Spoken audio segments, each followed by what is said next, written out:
Hello everyone, hello dear students, कैसे हैं आप सब। होपिंग दैट आप सब बहुत बहुत अच्छे होंगे।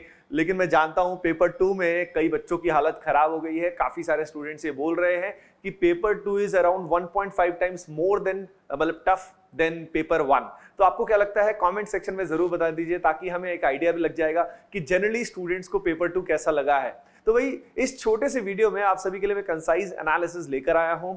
तो बच्चों स्टार्ट करते हैं विद द एनालिसिस। यहाँ पे देखिए सबसे पहले बच्चों हम ओवरऑल टोटल क्वेश्चंस की बात करते हैं और मार्किंग स्कीम की बात करते हैं। टोटल क्वेश्चंस जैसे कि पेपर 1 में 51 आए थे, यहाँ पे भी टोटल नंबर ऑफ क्वेश्चन बच्चों 51 आए हैं। उसके अलावा अगर टोटल मार्क्स की बात करें तो टोटल मार्क्स यहाँ पे इस पर्टिकुलर पेपर में भी 180 हैं। मैक्सिमम मार्क्स जो पॉसिबल हैं वो 180 हैं। उसके अलावा अगर हम बात करें तो सिंगल करेक्ट क्वेश्चन अभी भी आए हैं। 4 क्वेश्चन सिंगल करेक्ट क्वेश्चन आए हैं, जिसमें मार्किंग स्कीम +3 है एंड -1 है। इसके बाद अगर हम बात करें तो मल्टीपल करेक्ट क्वेश्चंस यहाँ पे भी आए हैं, जिसमें 3 क्वेश्चंस आए हैं और यहाँ पे आप देख सकते हो कि +4 है एंड -2 है एंड अगेन पार्शियल मार्किंग यहाँ पे अवेलेबल है।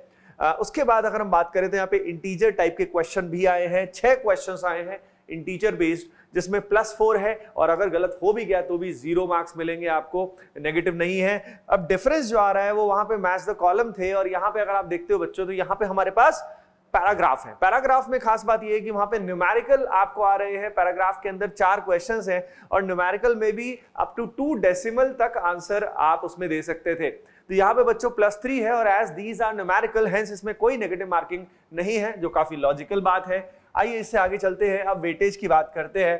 तो बच्चों यहाँ पे सबसे पहले स्टार्ट करेंगे हम केमिस्ट्री से। केमिस्ट्री में अगर बात करें तो ऑर्गेनिक और फिजिकल का जैसे ट्रेंड चल रहा था, जैसे मैंने बहुत सारे वीडियोस में आपको बताया भी था कि मोल कंसेप्ट को ऑर्गेनिक से किस तरीके से जोड़ा जाता है, उस तरह के क्वेश्चंस आपसे पूछे गए हैं। उसके अलावा अगर हम बात करें तो फिजिकल केमिस्ट्री में आयनिक प्लस इलेक्ट्रो से कई सारे क्वेश्चन पूछे गए हैं। उसके अलावा इनऑर्गेनिक में जैसे कि नॉर्मली होता है chemical bonding and coordination chemistry का काफी इंपॉर्टेंट रोल रहा है पेपर में। अगर हम फिजिक्स की बात करें तो वहां पे हमारा जो इलेक्ट्रो वाला पार्ट था, इलेक्ट्रोस्टैटिक्स हो गया, इलेक्ट्रोडायनेमिक्स हो गया, वो अब भर भर के पूछा गया है। अलॉन्ग विद दैट अगर हम बात करें तो मॉडर्न फिजिक्स का रोल ऑलवेज होता है। फ्लूइड से भी क्वेश्चन आए हैं, सिग्निफिकेंट क्वेश्चंस आए हैं, प्लस आरबीडी से भी एक क्वेश्चन आया है बच्चों। उसके बाद मैथमेटिक्स की अगर बात करें तो मैथमेटिक्स में सबसे इंटरेस्टिंग बात यह है कि जो आपका न्यूली एडेड चैप्टर है बच्चों, जो हमारा स्टैटिस्टिक्स का है, उससे भी एक क्वेश्चन आया है और जो प्राइमरीली जेईई मेन के कॉन्सेप्ट्स पे ही बेस्ड था, लेकिन ऑब्वियसली लेवल बेटर था।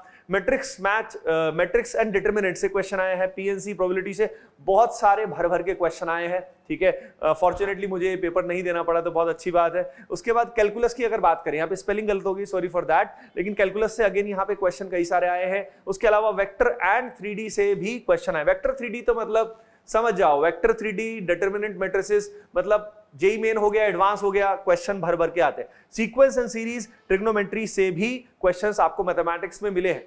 अब बच्चों यहाँ पे अगर हम डिफिकल्टी लेवल की बात करें तो यहाँ पे फिजिक्स जो है वो मॉडरेट से डिफिकल्ट है।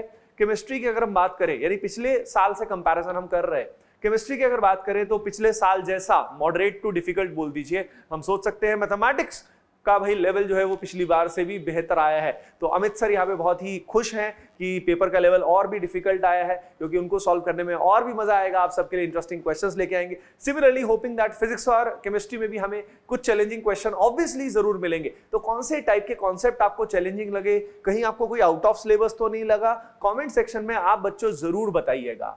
इसके अलावा अगर हम बात करें तो रफ शीट्स यहाँ पे 50 पेजेस की मिली है आपको। उसके अलावा out of syllabus in general बच्चों ने तो यही बताया है कि भाई नहीं आए हैं आउट ऑफ सिलेबस क्वेश्चंस। उसके अलावा कोई खास अलग से ही क्रांतिकारी चीज पेपर में नहीं आई है, लाइक मतलब कोई अमेजिंग कुछ अलग से चीज नहीं हुई है। उसके अलावा कुछ स्टूडेंट्स ने बताया कि उनके पर्टिकुलर सेंटर पे मैनेजमेंट का जो कॉपरेशन था वो अच्छा था। एक बच्चे का पीसी में कुछ इशू आ गया था तो उसको एक्स्ट्रा 10 मिनट्स का टाइम भी दिया गया है। और इन जनरल टेक्निकल ग्लिचेस जो है पेपर में कई बार होती हैं, वो सब इशू नहीं मिले हैं। तो बच्चों कमेंट सेक्शन में आप जरूर बताइए कि आपका पेपर कैसा गया, क्या आपको भी पेपर 2 सिग्निफिकेंटली टफ लगा as compared to paper 1। And with that बच्चों best wishes, hoping that you all do really well. Love you all and all the best.